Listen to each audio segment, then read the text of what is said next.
Oh, wait. I forgot to do Oh, the countdown. So we're just going to go live, folks. Coming to you super live. oh my God, dude, that was Well, great. I was just so excited about autumn and the leaves changing and all the wonderful weather we're starting to have here on the East Coast. I don't know about you. How's it You're going such a in your neck of character. the woods? It's good. The colors are beautiful. And I'm actually going to go up to camp tomorrow to do some photography, so I'm excited about that. And yeah, it's beautiful. We had a lot of rain here the past couple of days, but it's quite nice out. I Nice. still have my Nice. window open, my fan on. I have no complaints. That's really cool. Yeah. Uh, well, my folks are, like I told you in the green room before we started today's broadcast.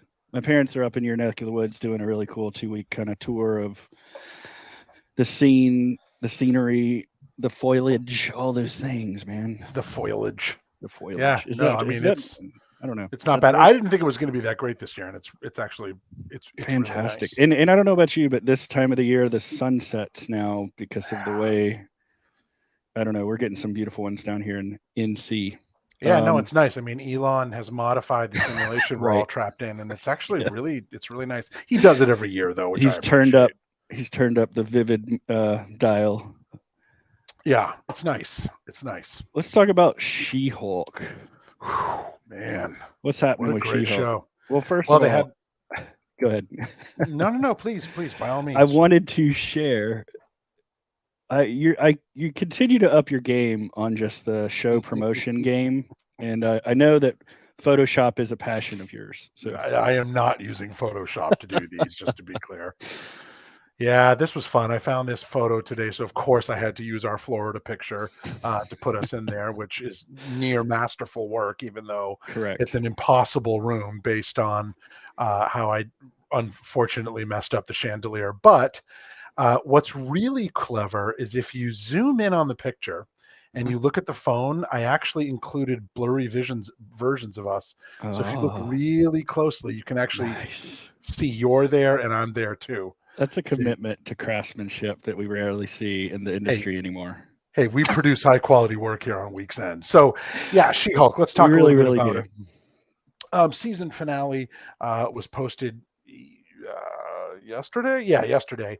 And I got to tell you, without spoiling it for anybody who sees it, the show is a ton of fun. It is. It It's really is. just a ton of fun. Tatiana is amazing. Um, the the sort of no rules, just have fun, who gives a fuck kind of let's just rip it up is so clever. And there's so many things that happened in last night's episode where you're just like, wait, what? And it's just great. Or this week's episode, I should say. Yeah, And yeah. it's just great, man. And what's really interesting is there's sort of there's a bit of a dude bro scene in it where you know what they do in this show is they take all the haters and they just put them on screen, right? Like Right. all the people who were like angry about it's kind of like what they're doing in Andor, where they just take like the worst fans and they're just like, okay, we're going to make caricatures of you and put them right on screen. And they're doing that in She-Hulk too. So there's this dude bro moment last night, and somebody made a comment today, and they're just like, dude bros getting upset about dude bros in She-Hulk is the most dude bro thing a dude bro could do, It really and is. it's just completely true. But yeah, it's a lot of fun, and I don't care that all of these different things in the MCU are not like a perfect fit for each other. You know what I mean? That the Totally. movies are different, the shows are different. Wearing my Loki jacket today, that was different from anything we'd seen before. And like that's cool. We're going to talk about fan service later, which I'm Yeah. excited to talk about. Um, but I think the extremely well done, purposefully silliness aspect, breaking the fourth wall. A lot of the stuff they do Hmm. in She-Hulk to me is just really well done. So kudos. Apparently they've already been approved for another season, and I'm excited. And by the way, this is great because This is funny. this scene also So applies funny. to getting scanned at a trade show booth, Yep. Yep. right? Yeah, I saw that. That it just made me crack up. I mean, to me, I like that. This is really one of the. I mean, what other Marvel properties like have done the fourth wall break? I mean, I can't really think of any. So I appreciate that. I don't know. I I can't also think of any. appreciate not to. Is this a spoiler to say that there's a guy with a yellow costume that shows up? And No, because we saw him last week. Okay, there you go. That is a geek out moment for me because everybody from Kevin Smith to all kinds of folks have written that character in the comic books over the years, and to see that stuff just come on live screen, it's just still a nerd out moment for me, even though we had the Daredevil series already at Netflix. But I'm just glad they're like rebooting it, bringing it into the MCU proper, and it's cool. I got to agree. And by the way, if you haven't seen it on Twitter yet, and even if you have, when you see it in context, it's even better.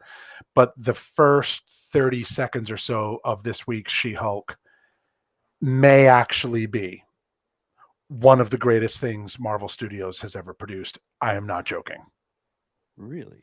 And I know what a high bar that is I'm setting, and I absolutely love the Marvel Cinematic Universe. I mean, just love it, right? Yeah. But I mean, clearly, but what they did, and maybe it'll resonate more with our generation, the people that recognize what it is. I don't want to say too much, but essentially what it's a remake of. But wait till you see it, dude. It is just, in fact, if you do nothing else today, when you're done with this episode, it has no bearing on you having seen the whole series. Just go watch the first 30 seconds of the latest episode, and you're going to have the time of your life. It's so funny. It's so great. Okay. It's so great. All right. I don't know that we've done much of this, but we're going to pivot to talk about AI.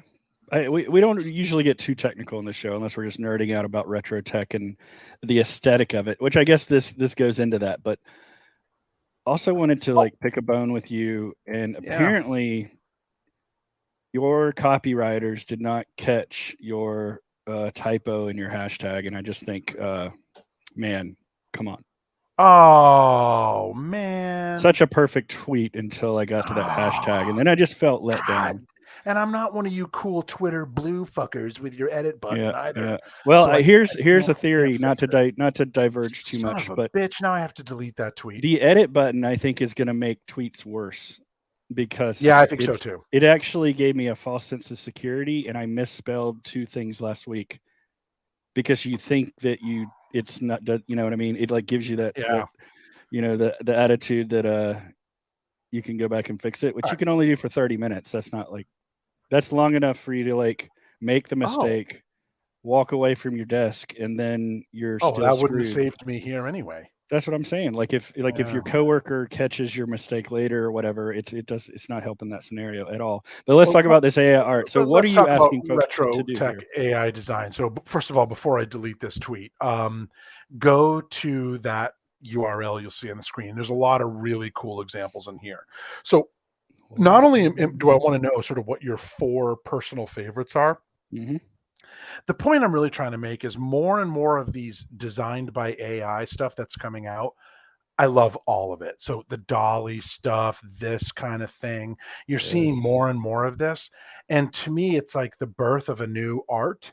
And I love it. I think it's incredibly creative. I think all of it is really, really cool. I actually haven't seen a lot of examples of stuff where I'm like, oh, it's awful. It also gives people the ability to sort of flex in a different way. And I think that's really cool. This particular artist is actually offering the ability to buy these in really high quality prints. So for example, if you wanted that personal transport 100822, the motorcycle there, you could actually have a print of that, which, if you had an office where you're working on, if you had a tech company office, 3 or 4 of these lined up may actually look really cool on the wall. So I just think this, maybe not birth isn't the right word, but this explosion of AI art is really, really cool. And Ryan, I'd love to know your take on it. I just want to know one thing. What is going to be the effect of this generative kind of art movement on the NFT industry? Who cares? I don't care. Okay, that was. I don't know, but honestly, that's a good question. But honestly, I don't know think the it answer to that. will change more broadly than NFTs. It's going to change. It's going to change question. how filmmaking is done. It's going to change how video games are done. It's going to change a lot of the industries that you and I spend a lot of time pontificating and nerding out about on this show. So I love it. I love the aesthetic of this artist in particular. So good choice to highlight. Yeah. Love it. You know what? You know what I want to do? I want to talk about art in a different medium. I got a cool thing to show you. So, as often, you've heard me talk about this band called the Avett Brothers. Who? Their lead singer is an artist in his own right. He opened an art show. So I have a couple of posters just showing off a couple of the works. So one is like his wife with their 2 kids when they were younger. So he does. He basically does life. Are they autographed? They look autographed. These are autographed. Yes. That's pretty cool, dude. So the art exhibit is called After the Fact. It's at the Greenville Museum of Art in Greenville, North Carolina, of course, which is also happens to be where East Carolina is, where he went to school, where my wife went to school for their college years. So he opened the art exhibit last week, and my wife went to the opening and got to hang out with him while I sat at home and worked. And that's awesome, right? That is really cool. You know, I actually have a ninja sword that has Randy Jackson's signature on it. Really? Because when you meet Randy Jackson, you're not going to not get his signature. Right. And that was all I had on me at the time. So and you should do it on a sword or maybe like a pleather members only jacket or something of that nature. Yes. All right. Can I tell you about my week a little bit before we get into fan service? I think you can. Okay. So, dude, I want everyone go to this website. So we're gonna talk about. I found can only be described as an experience. It's called the Floppy Disk Repair Company, and you can go to floppydiskrepairco.com. They are a full service floppy disk repair company located in Austin, Texas. They basically are saying they can fix all brands, all makes, all formats. Yes, even a 3.5 inch to 5 1/4 inch. They specialize in disk scanning, defragmentation. They do not have a telephone, however. So that's incredible. It's a little confusing how you find the location. But I went walking one night and found I love this storefront. And there's nothing but the sign and a door. And so I could hear people inside seem like they were having a good time. And we're talking about it like 11:30 at night, and got me curious. So anyway, I'm being cute about it. This apparently is a cocktail bar, like a speakeasy, where you do need to have the secret code. Like there's literally a keypad on this door, and you have to know how to get in somehow. What's the code? Well, I think, and this is for maybe folks that are more cool than me or in the know. They advertised the 3.5 and the 5 1/4. I thought that's got to be the code, 514. I don't actually know if it worked or not, because as I was typing it in, a few people were coming out of the door and it just opened. So I just slid right in Vegas style, like I'm supposed to be there. And let me tell you, this place. I like this already. Baby head lamps on the wall. Baby doll, Cupid doll. I know somebody that would love really that. Bizarre place. So I know some of this was for stitches. Was for Halloween, but look at this floor, Graeme. Does that look familiar? Okay, so that's from The Shining. Yeah. So this was tile. This is tile work. What? And it was all scarred up and scuffed up, and it looked like an industrial kind of place. It wasn't very big. Awesome. But this is essentially a cocktail bar, and this is sort of the door, which this gave me like Tim Burton vibes, you know, with like Catwoman and her apartment. Yeah. Hell here, but sure. This was looked like a body bag of sorts. But here's the thing to notice: I started seeing there were numbers sprinkled throughout the bar, in weird places. And it was all those numbers I just told you. So I think that's got to be kind of the obvious secret. I think you're right. But this place was cool. I just wanted to like share my experience. It's a cocktail bar. Their menu was wild and like a lot of not safe for work kind of descriptions, but fun all around. So that was a nice time. So that is really cool. That is the kind of place that you and I would go if we were traveling again for work and we still worked at the same company. That's the kind of place where we would go, but we would like create different names with elaborate backstories like we did when we were in the taxi. And I said that we worked for Central Intelligence. And well, that's exactly what this happened. And that was the weird thing is the only person I saw go into the door before I found my way in and had figured it out was it looked like a guy who was an operator. Like he looked like a fit guy that looked like he was trying to like masquerade as if he was a computer programmer guy, but he had a little man purse bag, that looked like it could have been a little mini something. I don't know. It just, the whole vibe was interesting. You know what's cool is that's the kind of place where you could do something like you could roll in and like pull a disc out of your pocket, like slam it on the bar and be like, give this to Sam. And they'll be like, who's Sam? And you'll be like, you know who I mean. And they'll be like, and they'll like nod and take the disc, and then you can order a drink. And see, I like the idea of being able to sort of play along and stuff like that, which is fun. Well, and this guy, so he had like aviator glasses on. Oh, see, that's awesome, dude. We gotta go. Again at 11 at night, walking into this nondescript, place. I need more of that in my life. Anyhow, really cool place. Oh, kudos. Hey, before we go to fan service, we got to talk about Andor. Let's talk about Andor. Okay. Andor, are you caught up on Andor? Andor. Let's talk about Andor. All right. Star Wars. I'm familiar with those crazy Star Wars. Okay, so let's talk about this week's episode. I don't know if this was this finale or I think it was just an episode. I think there's going to be 12. I don't think it's the finale yet. I think I'm glad they're doing more than 6. That's all I ask. Make it a legit show. So here's my take on this week's episode. I've had a lot of problems with this show, as you know. In fact, I know many times I have wanted to tweet out, folks, this show is not that good. I mean, I'm sorry.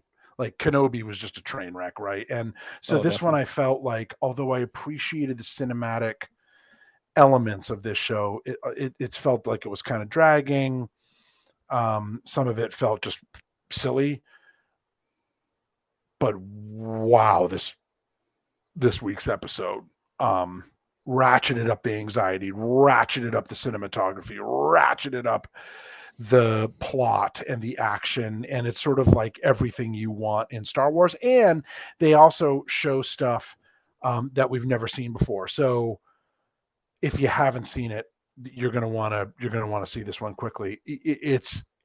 So I'm not taking back what I said. Like everyone's like, "Oh, this is the greatest." No. You're like, proving my theory right. You're proving my theory. But that's what I was going to say. Is this was your theory that this is what was going to happen? The whole thing is it doesn't. And now we've proven that it doesn't even matter the length of the season. It's like there's going to be a slow burn of questionable episodes that try to establish things but don't really do much, and then you're going to have 2 really good episodes that should have been a movie. Yes. And not that I'm complaining, because I would like to watch Star Wars every day of the week, but I would too. But here's what I would like. This was wow. This was. I mean, I was watching it cognitive of the fact that like Ryan's gonna fucking love this. How about a segue though? And I don't want to give away too much, but the segue, we're going to talk about fan service here and talk about a specific example of a really surprising turn in the other starship-based universe that we love. But what if you could have a Star Wars series on the level of Next Generation? That's what I want. What do you mean? I mean, they did, again, I'm going back to, they did how many seasons? And they did, there were 17, 18, 20 episodes. But nothing's like that anymore. That's the problem. I know nothing's not like even that. broadcast television is like that anymore. I'm just saying I'm old and curmudgeonly and Gen Xer, and I'm like, dude, give me that again. Like, give me an X-File season order But, of this so also first of all, it's a budgetary difference, right? Oh, But I know. also, You're right. but I would take. I think what you're trying to say, and I agree with you here. And tell me if I'm summing this up correctly. I think what you're telling me is if they took a lower budget but gave us better stories, longer episodes, Yes. and a longer Yes. season, Yes. that we would be willing to trade off everything having to look so amazing Yes. for, because when I think about, so let's transition into fan service. When I think All about right, Star let's Trek do The it. Next Generation, or even Star Trek the original series, or Deep Space Nine, or Voyager, Yep. right? The reason I love those isn't because everything looked incredible. Right. It didn't really. When a lot of it was because the recycled or stories had were, to, you know, yeah. yeah, or they were like Planet Hell, right? Which was a set that they used for Star Trek The Next Generation, and you can like tell every single time they use it because it's clearly the same set. It's just like different lighting or different colors or like different, you know, or even like the old Doctor Who, where, you know, you had somebody changing and they're becoming an alien and like clearly they're just wrapped in green bubble tape, right? But it's not about that. It's about the stories and the connection, and you get this, like, you really get a sense of the environment, like you can imagine yourself in it. And don't get me wrong, in Andor, I mean, like I said a couple of weeks ago, on Twitter during one of the episodes, they show the scenes out in the woods where they kind of have these forts and stuff, and like by the way, they're in Scotland, which is gorgeous, and it made me want to go there. Oh yeah. But I don't need it to look like a movie every single time. And in fact, She-Hulk has elements that do not, like, some of the CGI is not that great, and I don't care. Right. Because I'm having fun. You're not trying to bro dude it. I get it. I'm not trying to dude bro it or bro dude it, right? Like, so I agree with you that if they spent less on trying to make everything look incredible and gave us longer episodes, better stories, and they didn't take one story and stretch it out. Right. That was the other thing about Next Generation, is every week you got a different story, and sometimes, whoa, they were two-parters. Of course. And like even that was like, or how about crossovers or something? Yeah, I mean, like surprises like that. So I just think you're, to sum it up, yes to more and yes to storytelling, because at the end of the day, that's what's going to give this its longevity. Because my question is, how many people are going to go back and rewatch this stuff? They're not doing it. They're not going to go back and rewatch it for the effects. They're not. Or the set. They're gonna. I will sit down and watch Star Trek: The Next Generation all day long. Now, what's interesting is when you start looking at things like Star Trek Discovery and Picard, both of which I tried, both of which I lost interest in. And I know there are Trekkies out there who'll be like, "You're crazy," but I lost interest in those because I didn't think they were like overly going into fan service and overly going into certain elements that didn't work for me at all. And they made everything look too glitzy, glamoury. Like they've passed the point where it sort of feels like it's plausible, and now it just kind of looks ridiculous. However, until yes, now this was like when I saw the trailer for the next season of Picard, right, and he shows up, I literally out loud yelled, "Holy shit!" because it was such a shock. Now I haven't seen the season yet. It may be awful. His participation may be embarrassing. Well, come on. But there's this like weird line of fan service where it's like, if it's something that you personally identify with, not just like, I'm a Trekkie, these are cool Star Trek elements, but Moriarty is one of my favorite characters, one of my favorite episodes. The 2 episodes he was in are phenomenal. Star Trek: The Next Generation. Loved them. Ship in a Bottle is absolutely incredible. And it's weird. It's like when they were like, okay, Worf's in it, okay, you know, Beverly Crusher's in it, okay, everybody's in it, everyone's back in it. I was like, okay, cool, I guess, like, whatever. Like, we had that in the movies, and I don't care that they look old, and I don't care. To me, that's cool. I actually like the fact that we are embracing older actors who were. So you don't want to see them. You're saying you're not excited with the prospect of going back to Riker's lake house for another barbecue? Not really, but when I see something that truly is a deep cut like this Right, that I right. personally identify with, No, there's a then it's difference. weird. Yeah, Then that like line of fan service now has attracted my attention, and I will watch this. yep, Right. I agree. And I think that's what's fun about Lower Decks, besides the fact that Lower Decks is brilliantly animated and brilliantly acted, and the stories are funny and everything is great. The thing that works about uh Lower Decks is they have a lot of deep cuts and like little things in the background that you have to look for. And so it's weird. I have found that there's this like unusual line where I'm like, well, this is just fan service. This is bullshit. I hate it. And all of a sudden it's like, ooh, but I like that. Yeah, they I just mean, weren't giving you the fan do you service you find that needed. too? Oh, I without a doubt, without a doubt. I I don't mean, know. Maybe it's that simple. They just weren't giving me the fan service I needed. And if yeah. it's got to be all about me, Ryan. Well, of course. Now, my example of this, and it's not as like visceral or as like a deep cut as like Moriarty is, but do you remember? Did you watch all of the Marvel sort of shows on Netflix? Like, other than Daredevil, did you watch Jessica Jones and Luke Cage and Nope. so there were 4 shows, right? And They didn't appeal to me. they established the 4 characters. Now, I would argue they didn't win over enough people with those individual series, but they brought them all together into the super team that you end up eventually seeing in the comic books.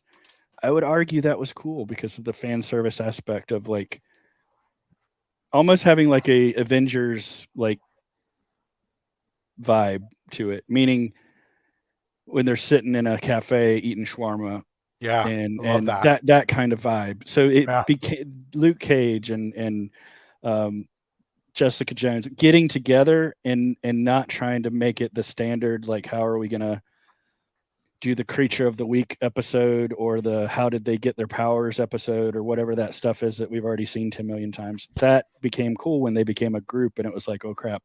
It See, almost felt like that's cool. I like that. it felt like a live action Teenage Mutant Ninja Turtles in a weird Okay. way. So I think that's cool. I mean, I think the other thing about fan service is when it's gratuitous and just kind of like fan service for the sake of fan service. Right. That Like that I think does more damage than good. And really all it does is just get people talking. It doesn't necessarily increase engagement. Well, it's like like a clickbaity. Well, it's like a fucking bait and switch, yeah. right? But when I see something like Moriarty, and I have deep respect for that actor, and I apologize, I can't remember his name off the top of my head, although I'm sure Dave Ellis, you probably know it. But the thing is like I have enough respect that I think he would only agree to do it if it was good. And I'm actually all for crazy surprises, even if it turns out where he's like, guess what? This whole time you've been stuck in a ship in a bottle, which I don't think that's the case. But even there, I'd be like, yeah. So I think if it's well done, gratuitous, obvious, who can we bring back? I don't know, Moriarty. If it's done well and it's a good plot, that's cool. But when I tried watching Picard and there was a lot of that, it just was like, okay. So I'm hopeful that this will be better. There's some elements of that in Andor. There's elements of that in There's elements in all of this stuff. Marvel, Star Wars, Star Trek, any of those cinematic universes. They know fan service works. They know fan service is essentially what we want. But the other thing I think about fan service is it doesn't always need to be so literal. It can also be subtle. Like, my friend Barnaby a lot talks about the fact that, and you and I've talked about this many times, including on the show, that, Star Trek is Starfleet is massive. Like, take another ship. It doesn't always have to be Kirk and Spock and Enterprise and DS9 and blah, blah, blah, blah, blah, right? Like the Cerritos on Lower Decks is people we've never seen before, and that's cool. But you can take something that's entirely new and still have lots of elements in it that Trekkies and people will recognize, and that becomes really cool. So for example, in Andor, like the uniforms the Imperial are wearing, these are things that were designed 40 something years ago and they still look really cool, right? So Daniel, Dave, oh my God. There you go. Dave, you're so good. I just learned something that apparently we lost Twitter support in StreamYard to be able to show the comment on the screen, but there you go. There's the real-time answer. Thank you, Dave. Yeah, thank you, Dave. So Daniel Davis. So maybe I need to do a better job of trying to give things like Discovery, which I really tried, and Picard, which I really tried. Maybe I need to stick with it a little further, because for some reason my stick with it line seems to be longer for Marvel and longer for Star Wars, which is weird because I identify most with Star Trek. So I don't really understand that. That is a weird thing. It's okay, very weird. Hang on. Pick, if you're going to go back to one or the other, which one are you going? Well, I guess you've answered our question already. You're going to go to Picard because of this fan service that's going to be brought in. I mean, I'm telling you, dude, those episodes with Moriarty are so clever and so well done, and his character is so great. And what they ended up doing with that character in the end, where they sort of, it was almost loving and supportive, where they took this, seemingly intelligent artificial character, because they love Data, right? And Data is an artificial, but yet also considered sentient. So they like gave it its own little contained universe. That was weird. Its own little contained universe for him to go off and have this sort of myriad of adventures. And I just love that. So I'm very curious to see what would happen, because that's one character I always wanted to see them bring back. And I'm clearly very excited. But it was funny because I'm watching the whole trailer and I'm just like, yep. Mm-hmm. Okay, cool. Oh, Enterprise F, yep. Mm-hmm. Or G, or whatever it was. And then he shows up and I was just floored.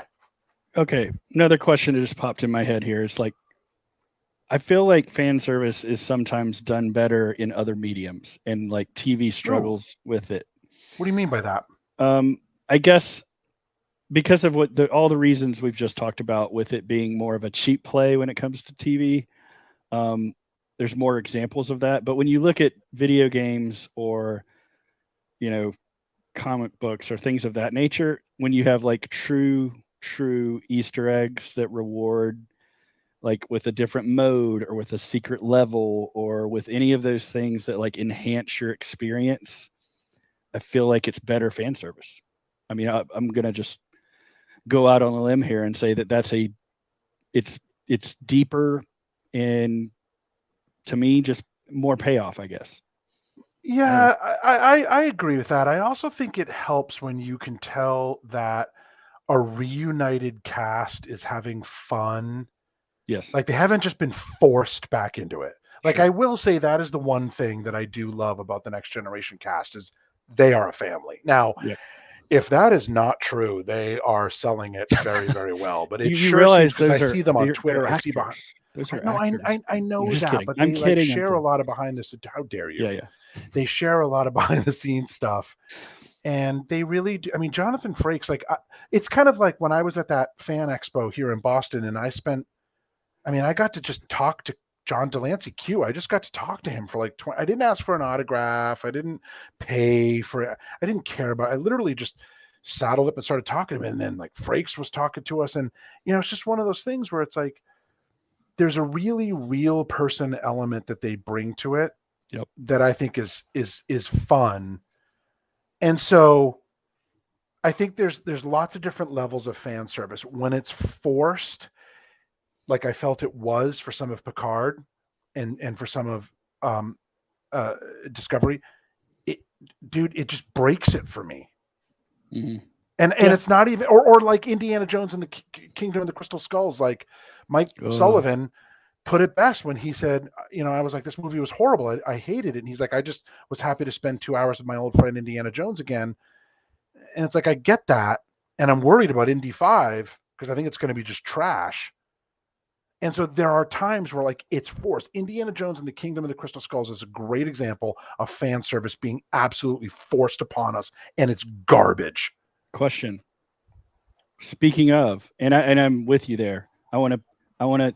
There was breaking news on the Twitters last night that Harrison Ford had been cast as, reimagining the character that we've already had in several iterations of the Hulk films and TV show, but he's going to be cast as the general guy that hates Bruce Banner and Yeah. eventually becomes Red Hulk. Do you think this is a real thing? How could frankly, I don't know. It feels So Thaddeus. weird. I don't know. Oh my God, I can't believe I can't think of his name either. General. Please Google that. Somebody, please help us. We have the internet. I can't believe we can't think of his name. Thunderbolt General Ross. Ross. So the answer to that is yes, it is true. I just don't and believe it's it. for a I don't Captain believe it. America film. I No, don't it is know. true. It is. I don't know if I didn't hear he's going to be Red Hulk. Well, but that I was heard the he was chatter cast because as soon Ross. as they said he was cast as Ross, they actually mentioned two different movies, that were in development. So anyhow, yes, the next Captain America is one of them, but I don't know, man. I just don't. My faith in Harrison Ford is a little bit shook because of the way that, like you said, Indiana Jones turned out. And it's not just that; it's other things. However, then you see something like Blade Runner 2049, and you're like, yeah, okay. I know he's still got it. No, see, and that's the thing. I know Harrison Ford. He's got it. He is the man, but there's a couple of these things that have just not paid off in the right way when it should have. But anyhow, all right, let's wrap it up. I want to do a quick. I want to do a quick moment here to acknowledge the passing of Robbie Coltrane, who of course is Hagrid, and was in Krull and was in James Bond and many other things, probably a lot of other things in the UK that we don't even know about that we didn't see here in the United States. But great actor, great man. I just really loved Hagrid as a character. I love Harry Potter very much, and I thought that he was a great character. And that's a bit of a loss. So I just wanted to acknowledge that. Rest in peace, Robbie Coltrane. Thank you for that. And thank you, Graeme, for yet another nerdtastic Weeks In episode. I live to serve. I'm just giving another plug for the art show down in Greenville. Go check it out. God, they better pay. They better pay you. They better pay you. You think I'm on retainer or something? Yeah. You have to be. This has been Weeks In show number 94. We're way past time now. We're going to let you go, but this just means we're getting ready for next week's episode, number 95, ladies and gents. Thanks, Graeme. Have a great weekend. All of you do the same, and we'll see you next Friday on Weeks In.